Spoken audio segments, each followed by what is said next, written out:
सुंदरता की अपनी महिमा है, कला की अपनी महिमा है। सौंदर्य और कला, आचरण और मानवता एक ही व्यक्ति में जब समा जाती हैं तो वो इस युग का भगवान होता है, वो इस युग का देवता होता है। सारी कलाओं से संपन्न है। शरीर गुण अच्छा है, विचार गुण अच्छा है, समाज गुण अच्छा है, परमात्मा का पूरा हाथ है उसके जीवन में, उसके भविष्य पर, भूत पर, वर्तमान पर। वैसा ही आपका स्वरूप हो जाए, इस भावना से कथा मैं कह रहा हूं। आप में भी वही लक्षण आ जाएं कि आप जहां खड़े हो जाए वहीं दुनिया रुक जाए। आप जहां खड़े हो जाए वहीं आपके साथ में लोग जो है वंदन प्रणाम करने वाले खड़े हो जाएं, आपको देखें, आपको देख करके कहें ये वो है, ये है, ये वो है। कैसे होगा? सब संभव है। संसार में सब संभव है तो ये भी संभव है कि आप ऐश्वर्यशाली बन सकते हैं, आप भगवतशाली बन सकते हैं। सदगुरु सूत जी कहते हैं सौनक जी से, ब्रह्मा जी की सृष्टि जब फेल हो गई, ब्रह्मा जी की सृष्टि बार बार जब डूब रही थी, पतन हो रहा था, तब ब्रह्मा जी ने क्या किया? ब्रह्मा जी को कोई मार्ग ही नहीं मिला, थक गए ब्रह्मा जी। ये कथा मैं उनको भी सुना रहा हूं जिनको बार बार गर्भपात हो जाता है, जिन माताओं का गर्भ गिर जाता है 2.5 महीने का, 4 महीने का, 3 महीने का, उन माताओं को भी मैं कह रहा हूं कि आप दवा, डॉक्टर सब करने की जरूरत नहीं है आपको। उस अवस्था में क्या जरूरत है? उस अवस्था में आपको जरूरत है कि आप और आपके पति दोनों अच्छा भोजन करो और थोड़े दिन संयम करो। आप कल्पना कर लेना, मेरी हर एक बात लॉजिक और विज्ञान से भरी हुई है। आप अपने खेत में बगीचा लगाना चाहते हैं, आप अगर छोटी छोटी नर्सरी लेके आते हैं तो नर्सरी का पौधा खेत में लगा करके ज्यादा जलने का, बुझने का, मरने का डर रहता है। अगर वही पौधा जब आप 1 फुट का लाते हैं तो उसके जलने का, बुझने का, नष्ट होने का डर कम हो जाता है। 2 फुट का लाते हैं नर्सरी से तो उसका फिर स्थापित होने का पूरा विश्वास हो जाता है। अर्थात महात्मा कहना क्या चाहते हैं? महात्मा ये कहना चाहते हैं कि बार बार गर्भपात हो रहा है तो इसका मतलब है कि नर्सरी छोटी रह गई, नर्सरी को थोड़ा बड़ा करो, और बड़ा करने के लिए संयम करो, सदाचार करो, और थोड़ा भोजन अच्छा करो, और थोड़ा तप करो, थोड़ा भगवान का भजन करो, और थोड़ा इंतजार करो। जब नर्सरी बड़ी हो जाए तब स्थापना करोगे तो बच्चा पूरा होगा, 100 साल का होगा, और कोई भी कीड़ा मकोड़ा, कोई हवा आंधी उसे नष्ट नहीं कर पाएगी। ये बातें चलते चलते महात्मा आपको बता रहे हैं विज्ञान की। जिनको भी गर्भपात होता है वो थोड़ा अच्छा भोजन करें, अच्छे विचार, अच्छे लोगों में बैठें, थोड़े दिन संयम करें, आपका कार्य सिद्ध हो जाएगा। ना आपको तंत्र लेने की जरूरत है, ना आपको धागा बंधवाने की जरूरत है, न गंडा न तावीज। अच्छा, कुछ माताओं का गर्भपात हो जाता है तो वो क्या करती हैं? या हाथ में एक बक्सा सो बंधवा लें, यहाँ पे पेटी सी बनवा लें सुनहार के पास जा करके, और उसमें पेटी सी में कागज फागज से भर दे कोई ज्ञानी आदमी। तो मैं आपको बताना चाहता हूं, सारी दुनिया के धागे लपेट लो हाथ में, पैर में, कमर में, कुछ नहीं होगा। जब तक परमात्मा तुम्हारे साथ नहीं जुड़ेगा तब तक ये गठमल्ला कुछ करने वाले नहीं है महाराज, कुछ नहीं होगा। आप ही बताओ, आप सब लोग बताना, सभी जानते हैं। आप अपने घर में पशु पालते हैं तो पशुओं के कौन सी भैंस के, कौन सी गाय के गठमल्ला डालें? जो गठमल्ला डालें वो आप पहले से जानते हैं कि ये गाय और ये भैंस बड़ी अखरवटे, बड़ी बदमाश करे, बड़ी भागे दौड़े, इसीलिए उसके गले में डाल देते महाराज। जिस गाय में, भैंस में सरलता है, सीधापन है, सज्जनता, उसको कोई गठमल्ला डालता नहीं है। अर्थात हाथ में बांध लियो, पैर में बांध लियो, कमर पे बांध लियो, बाजू में बांध लियो, यहां बांध लियो, वहां बांध लियो, और पूछे कौन से बाबा को है तो कहा पीपल महादेव को। बोलो, पार्वती का महादेव तो हमने सुना है पर पीपल महादेव ना सुना है महाराज। गणेश जी के पिता महादेव तो सुने हैं, पर बारे वाह दुनिया बारे परमात्मा का मन चाहा नाम रखो, जैसा भक्त वैसा नाम रखो, कोई बात नहीं है, पर ये विश्वास तुम्हारा अंधविश्वास है, इसको सच में बदल लो बस। कैसे बदले महाराज? तो भगवान शंकर के नाम का धागा न बांधकर केवल शंकर भगवान को भजना शुरू कर दो, आपका कार्य परमानेंट सिद्ध हो जाएगा।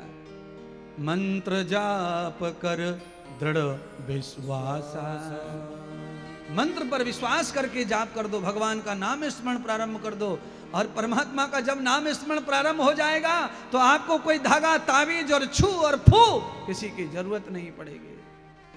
है हमारा जो क्षेत्र है, ये क्षेत्र में बड़ी कभी कभी बीमारी आ जावे माता बहनों पे। बीमारी का नाम है साइकोलॉजिकल बीमारी। साइकोलॉजिकल इफेक्ट हो जाता है किसी बात का, और उस बात की वजह से वो बीमार हो जाती है। तो उस बीमारी का इलाज नहीं करवाते, उस बीमारी का क्या करवाते हैं? कहीं झाड़ा मरवाएंगे, कहीं फूक मरवाएंगे, कहीं से नमक लाएंगे, कहीं से मिर्ची लाएंगे, कहीं से कुछ लाएंगे, कहीं से कुछ लाएंगे। मैं हाथ जोड़ के कहता हूं, ये नमक मिर्च मसाला सब बंद कर दो, तुम्हारे ऊपर उतारना। भगवान की शरण में जाओ, राम नाम की शरण में जाओ, कृष्ण नाम की शरण में जाओ, संत महात्मा ज्ञानियों के उपदेश और सत्संग में जाओ, वहां से ये पीछा छूटेगा तुम्हारा आला माला का। नुकसान रुक जाएगा, समाज में शुद्धिकरण होगा, विचारधारा का तो सनातन बचेगा। सनातन को बढ़ाने वाले ऋषियों के नाम पतंजलि ऋषि, कणाद ऋषि, गौतम ऋषि, वशिष्ठ ऋषि, ये ऋषि है महाराज सतानक के सनातन के वशिष्ठ ऋषि। ये फिलोसफर हैं, इनकी फिलॉसफी से सनातन निरंतर चल रहा है, निरंतर बढ़ रहा है। और बीच में इन ऋषियों को साइड में करके दूसरे आडंबर घुस गए, उससे सनातन का भयंकर नुकसान हुआ है। सनातन में बहुत बड़ा विष है, ऊंच नीच। समाज में जो ऊंच नीच का भेद है, ये सनातन का विष है। खा गया सनातन को, हिंदू धर्म को खाए चला जा रहा है। ये नीचा, ये ऊंचा। एक ही जाति में कई लोग ऊंचे नीचे रहते हैं। आप क्षत्रियों में चले जाओ तो क्षत्रिय बताते हैं कि ये नीचे क्षत्रिय, हम ऊंचे क्षत्रिय हैं। आप यादवों में चले जाओ तो यादव कहते हैं हम बड़े यादव हैं, ये छोटे यादव हैं। आप ब्राह्मणों में चले जाओ तो ब्राह्मण कहते हैं हम बड़े ब्राह्मण हैं, फलाना छोटा ब्राह्मण है। आप जाटों में चले जाओ तो जाट कहते हैं वो तो छोटे जाट हैं, हम बड़े जाट हैं। हमें तो समझ में नहीं आ रहा कि बड़ा कौन है और छोटा कौन है। आप अपने आप ही सब फैसले कर रहे हैं, छोटा और बड़ा, छोटा और बड़ा। विचार और कर्म जिसके खोटे हैं वो छोटा है, विचार जिसके अच्छे और बड़े हैं वो बड़ा है। कोई छोटा और कोई बड़ा जात से होने वाला नहीं है। कर्म खोटे हैं तो खोटा, बड़े हैं तो बड़ा। और किसी भी खोटे को सच्चा किया जा सकता है। आपको ना पता हो तो उदाहरण के लिए मैं बताना चाहता हूं। लोहार के पास में फावड़ा, कुल्हाड़ी, खुरपी बनवाई जाती थी पहले। हम जब छोटे थे तब हमने देखा, आज भी शायद बनती तो हैं, जरूरत तो है ही। तो कुल्हाड़ी पुराने लोहे से बनती है, फावड़ा पुराने लोहे से बनता है। आपके घर में कोई पड़ा है लोहा? कहते हैं ट्रक की कमानी जब बेकार हो जाती है, पुरानी हो जाती है, रद्दड़ हो जाती है, तो उनको निकाल के फेंक देते ही, उन्हीं से ही लोहार जो है नया बना देता है। सब पुराने लोहे को ट्रक ने फेंक दिया, कचड़े में डाल दिया, भंगार में फेंक दिया, उसे लोहार ने खरीद लिया, लोहार ने उसमें अपनी कला का प्रयोग कर दिया, अग्नि का समावेश कर दिया।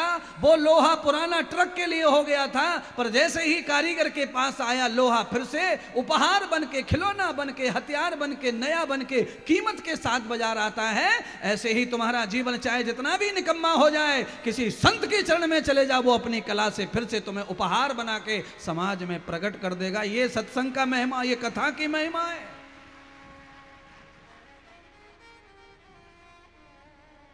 समाज में कोई गिर गया, कोई पतन हो गया, उसको पतन हो गया, उसको बढ़ने का चांस नहीं दोगे तो पतन ही होगा। उसे सुधरने का चांस दो और उसे सुधारने वाले लोगों से मिलवाओ, तब जाकर के कमानी का लोहा कैसे दराती बन गया, कैसे हैसिया बन गया, कैसे फावड़ा बन गया, काम कर रहा है। सड़कें डाल दी फावड़े ने, पुराना लोहा भंगार में पड़ा था, छत पे डाल दी गाटर, पड़िए पड़िए पड़िए।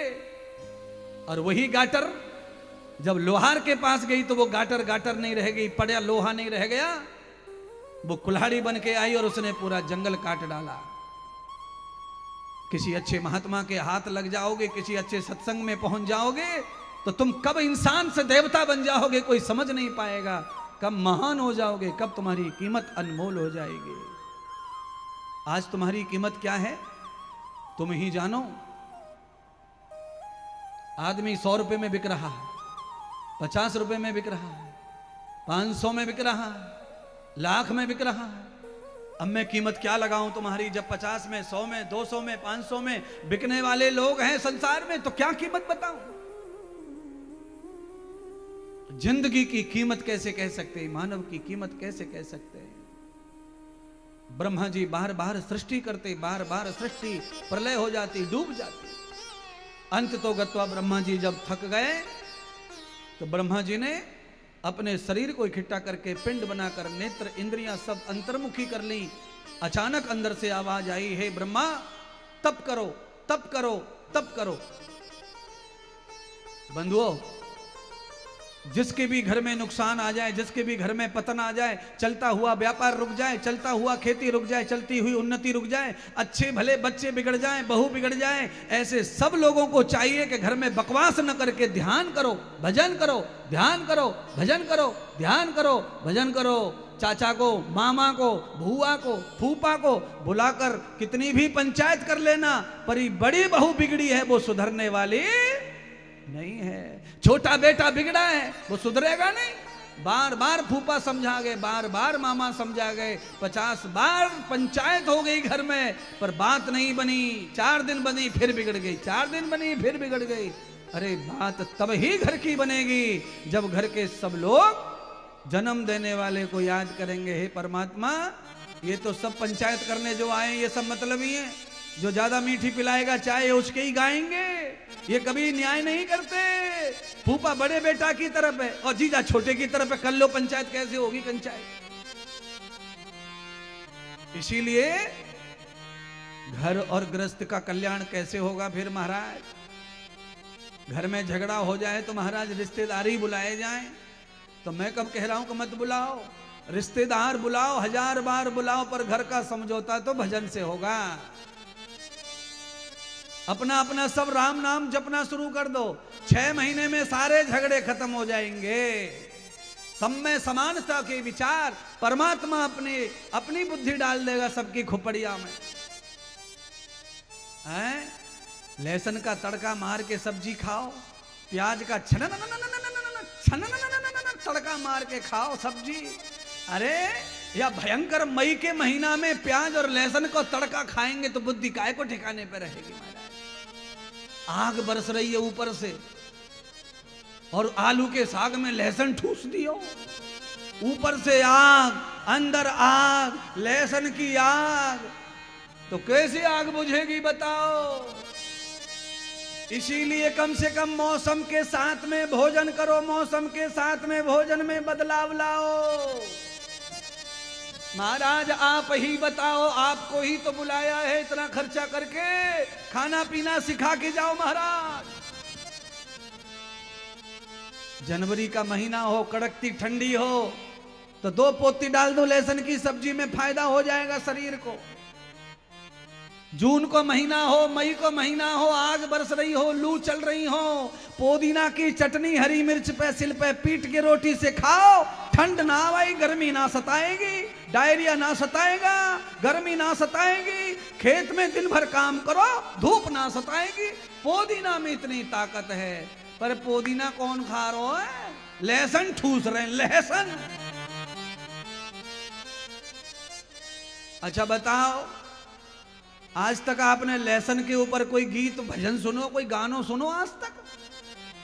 पुराने जमाने में रामलीला हो मई, जब हम छोटे तब हमने रामलीला में सुने हो ये गीत, पुदीना हरा दे जा ओ डलिया, बस इतना ही बहुत है।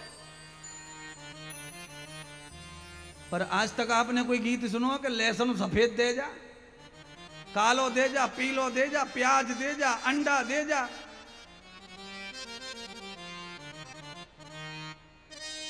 पुदीने की चटनी खाएंगे तो लोगों को क्या लगता है हम गरीबों में गिने जाएंगे, हम चटनी खा रहे हैं मतलब गरीब, और यही चटनी होटल में मिले तो अमीर। बोलो, पुदीना की चटनी होटल में मिले तो अमीर। 150 रुपया की आवे चटनी एक चम्मच, और 1.5 रुपया को इतना लंबो खीरा आ रो भैया काट के होटल में ले लो, 250 रुपया बोले प्लेट को वह खीरा को। तो ऐसी बुद्धि खराब हो गई है जनता की। 1.5 रुपया को खीरा मिल रहा सराय में, और भैया खीरा 150 रुपया में होटल में खाए क्या। ऐसे इतरा के निकल रहे हैं कि पता नहीं क्या खाया है महाराज। महात्मा इंद्रदेव तुमको VIP बनाने आए, VIP। खीरा खाओ कच्चा, मूली खाओ कच्ची, गाजर खाओ कच्ची, पालक खाओ कच्चा, मेथी खाओ कच्ची, तरबूजा खाओ, खरबूजा खाओ कच्चा, हमेशा VIP रहोगे, कभी स्वास्थ्य नहीं बिगड़ेगा, कभी BP धिप धिप नहीं करेगा, कभी लिप लिप नहीं करेगा, सारा मामला ही फिट हो जाएगा महाराज। पर क्या करें, मुसीबत बहुत बड़ी आ चुकी है। उस मुसीबत से कैसे बचेंगे, तो ये कथा बचाएगी, सत्संग बचाएगा, बहते हुए इस कलयुग में कहने वाली ये बातें बचाएंगी। इससे जीवन में परिवर्तन तो आएगा। तुम्हारा दिमाग मान तो सब बातों को रहा है, महात्मा की एक एक बात अरबों अरबों की है महाराज। दिमाग तो सबका सुन रहा है, मान भी रहा है, पर अपनाने में डरता है, क्योंकि आदत बुरी बनी है, आदत बुरी पड़ी है। इसीलिए आदत बुरी पड़ी है, उसके लिए ही तो हम आए हैं। कैसे छूटेगी, कैसे होगा भला समाज का? सादा सरल जीवन जियो, बड़े बंगले में रहो, अच्छे कमरे में सो, अच्छी गाड़ी में जाओ, अच्छी गाड़ी में रहो, बड़े बड़े कथा करो, बड़े बड़े घर बनाओ, पर भोजन पवित्र ही करना चाहिए। भोजन बड़ा मत करो, मार देगा। भोजन छोटा, रोटी चटनी, रोटी चटनी, रोटी चटनी। रोटी और चटनी का जब संग था तब किसी को भी डायबिटीज नहीं था। हाँ, एक आध के घर में ही सिलवटना होंगे, अब तो मिक्सर आ गए महाराज। अब सिलवटना नहीं है तो काम खत्म। सिल के ऊपर जो घस के मसाले सब्जी में पड़ते हैं वो स्वास्थ्य को अच्छा रखते हैं। कंपनी का जो मसाला आता है वो स्वास्थ्य को पूरी तरह बिगाड़ेगा, ये ध्यान करते हुए खाओ। आप सोच रहे होंगे महाराज कहाँ खाने पे, सलाद पे, पकवान पे अटक गए, कथा को आगे बढ़ाओ। लीजिए कथा आगे बढ़ाते हैं। बोलिए सच्चिदानंद भगवान की जय हो। परमात्मा ने ब्रह्मा जी की तपस्या से प्रसन्न होकर के ब्रह्मा की सृष्टि को संचलन पालन करने के लिए परमात्मा ने अवतार लिया। परमात्मा नारायण अवतार लेकर आए हैं, और पहला अवतार प्रभु ने बराह अवतार लिया। धरती पर अवतार लेने के लिए परमात्मा को स्थान नहीं था, तो सागर में अवतार लेकर सीधे पाताल में चले गए नारायण। पाताल से भगवान ने देखा कि धरती गायब है। धरती कहां गई? तो भगवान धरती को खोजने लगे परमात्मा नारायण। उस समय पाताल में एक राक्षस धरती के ऊपर शासन कर रहा था। जो राक्षस शासन कर रहा था, परमात्मा बराह का उसके साथ युद्ध हुआ। युद्ध में परमात्मा ने लीला करते हुए उस राक्षस का वध किया और पृथ्वी को सुरक्षित लेकर आए। समुद्र के ऊपर लाके पृथ्वी को भगवान ब्रह्मा को समर्पित कर दिया। मेघ श्रुति मेघनी त्वयाम तापत्रय्य सदा सर्वम आचार्यम तप्रणेतयः। हे ब्रह्मदेव, आज से पृथ्वी के आचार्य आप ही हैं, और ये धरती, ये पृथ्वी, इसका एक नाम मेघनी है। ये मेघनी नाम की जो धरती है, ये मैं आपको आपके संसार के निर्माण में पालन करने में ये सहयोग करेगी, इसलिए मैं आपको ये प्रदान करता हूं। वराह भगवान के द्वारा पृथ्वी लाकर के ब्रह्मा जी को दी, और तब ब्रह्मा जी को आज्ञा हुई कि अब सृष्टि करो। पालन करता मैं पधार गया हूं। तभी ब्रह्मा जी ने और भी तप किया। उस तप के प्रभाव से भगवान शंकर भी प्रकट हो गए। तो शंकर ने ब्रह्मा की सृष्टि का उद्धार करने का निश्चय कर लिया। तुम सृष्टि करो, नारायण पालन करें, और मैं सृष्टि का संहार या उद्धार करूं। अब ये तीनों देवता सृष्टि पर एक साथ उपस्थित हो गए और सृष्टि का प्रारंभ हुआ। इस कथा को सुनाकर मैं लाइन से ऐसी कथा सुनाते सुनाते नहीं ले जाऊंगा, मैं आपको बीच बीच में समझाऊंगा जरूर। क्यों? मेरे वक्तव्य का, दुनिया में अगर कोई वक्तव्य का प्यार करने वाला है तो इसीलिए है क्योंकि मैं कथा को सरल और सीधी नहीं सुनाता। कथा के साथ में उपदेश और दृष्टांत जो आपको समझ में आने चाहिए, कलयुग में आवश्यकता है उनकी, वो आवश्यक सुनाते हुए चलेंगे कथा में। तीनों देवता इकट्ठे हो गए हैं, तब सृष्टि संहार से बची, तब सृष्टि डूबने से बची। इसका सीधा मतलब है कि त्रिकाल संध्या करने का जो नियम है सनातन में, उसमें नियम के अनुसार प्रातः काल ब्रह्म मुहूर्त में ब्रह्मा का ही ध्यान करना चाहिए, क्योंकि वो बुद्धि के दाता हैं। और सूर्य उदय के साथ में बुद्धि की बड़ी जरूरत पड़ती है। सूर्य बुद्धि के स्वामी हैं। आज ही इन बातों का पता चलेगा तुमको, ये भी ध्यान रखो। पांडाल में 99% पब्लिक को ये नहीं पता होगा कि बुद्धि का स्वामी कौन है। 99% पब्लिक को यह पता नहीं है कि नेत्रों का स्वामी कौन है,